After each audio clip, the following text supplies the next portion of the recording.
Viral হওয়ার জন্য কত রকম কারসাজি, এরকমভাবে আমি ভাইরাল হই যে না ওই মেয়েটা তো ভালো কাজ করে, ওকে তো ওই চরিত্রে খুবই ভালো কাজ করতে দেখেছি, একটা কাজ থেকে কিছু শিখে আসলাম। এটা দারুণ একটা অনুভূতি। সব সেক্টরেই কাজ করা হচ্ছে, কিন্তু সিনেমার একটা টান তো থাকেই। নাটকের জগতে অনেকেই নতুন মুখ হিসাবে কাজ করছেন, তাদের মধ্যে একজন নুসরাত রাইসা। কথা বলবো তো তার সাথে। রাইসা, কেমন আছেন? আলহামদুলিল্লাহ ভালো, আপনি কেমন আছেন? আমিও ভালো আছি। অনেক দিন যাবত তো কাজ করছেন নাটকের জগতে, কেমন লাগছে আসলে? হ্যাঁ, আমার জার্নিটা বেশি লং না, অনেক দিন যাবত না, 1.5 বছর 2 বছরের কাছাকাছি। তো যতটুকু সময় কাজ করেছি, চেষ্টা করেছি যে ভালো কাজ করার, ভালো গল্পে কাজ করার। তো এটাই করছি আর কি। আর ভালো লাগার বিষয়ে যদি বলতে চান, অভিনেত্রী হিসাবে তো অভিনয় করাটাই ভালো লাগা। তো অবশ্যই অভিনয় করতে ভালো লাগে। নাটকের জার্নিটা বলেন বা অভিনয় গিয়ে যত কাজ বলেন সবই ভালো লাগে। অভিনেত্রী হওয়ার ইচ্ছা ছিল কবে থেকে, মানে ছোটবেলা থেকেই? একদম ছোট থেকে, একদম ছোট থেকে বলতে যখন থেকে বোঝা শুরু করেছি, যখন থেকে বোঝা শুরু করেছি ফিলিংস, মোমেন্ট, যখন থেকে ফ্রেম বোঝা শুরু করেছি, তখন থেকেই আর কি আমার ইচ্ছা ছিল যে বড় পর্দায় কাজ করব।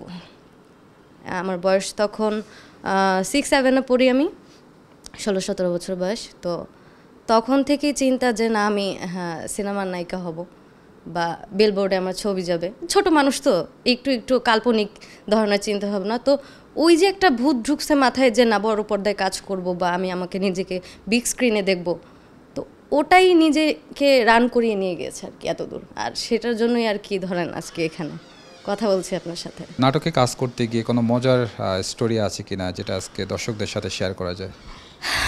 মজার না, আমি দারুণ দারুণ সময়ের সম্মুখীন হয়েছি। মজার বলতে ফানি সেরকম মোমেন্ট কতই তো থাকে।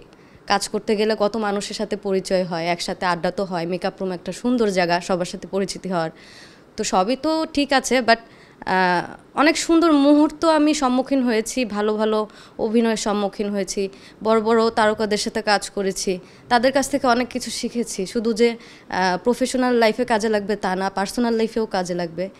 তো এইগুলো দারুণ অনুভূতি, কিছু শিখে আসা, একটা কাজ থেকে কিছু শিখে আসলাম, এটা দারুণ একটা অনুভূতি। আসলে নিজেকে কোথায় দেখতে চান, নাটকের ইন্ডাস্ট্রিতে নাকি আসলে সিনেমা ইন্ডাস্ট্রিতে যুক্ত করবেন? আমি সিনেমাতে কাজ করেছি, অ্যাজ এ ক্যারেক্টার আর্টিস্ট হিসেবে আমি কাজ করেছি। তো বড় পর্দায় কাজ করে এসেছি, বড় পর্দার স্বাদ বুঝেছি। বড় পর্দা তো অবশ্যই মজার জায়গা বা শান্তির জায়গা।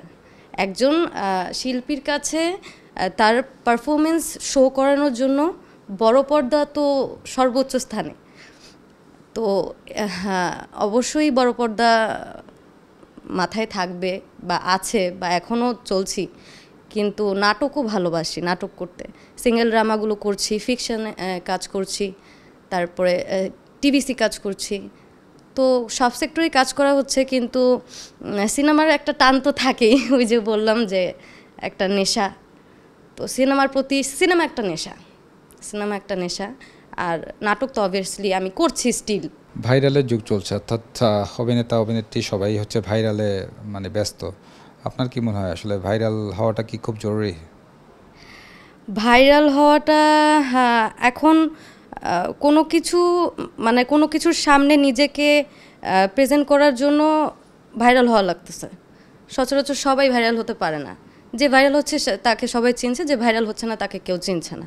কিন্তু ভাইরালের আবার ওয়ে আছে দুটো, একটা ভালো সাইড, একটা ট্রলের সাইড। এখন আপনি আপনার ব্যক্তিগতভাবে আপনার ইচ্ছা যে আপনি কি খুব বাজেভাবে ট্রল হয়ে ভাইরাল হইতে চান, নাকি আপনি একটা ভালো কাজের মাধ্যমে ভাইরাল হইতে চান।